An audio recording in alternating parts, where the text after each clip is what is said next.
ছিলাম। আসলে লেখাপড়া না করা মূর্খদের মধ্যে যথেষ্টই মানবিকতা থাকে, কিন্তু লেখাপড়া জানা মূর্খ হলে এরকম চরিত্রহীন কাপুরুষ হয়। স্টেট ব্যাংকের সমস্ত 100% স্টাফ, সব ধরনের স্টাফই এইরকম। তো দাম বলতে পারবো না কত লাখের, কিন্তু আমি বলতে পারি আমি পুরনো 34 বছর 5 মাসের সার্ভিস করা স্টাফ।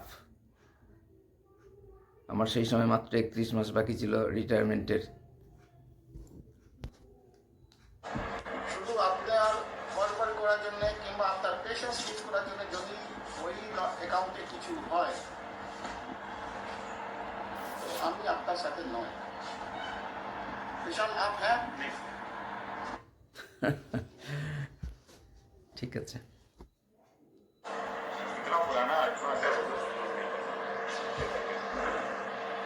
ঠিক আছে। ইতনা পুরানা অ্যাকাউন্ট, আমি কিতনা পুরানা স্টাফ সেটা জানেন না? আপনার জন্ম হয়নি তখন থেকে আমি চাকরি করছি স্টেট ব্যাংকে।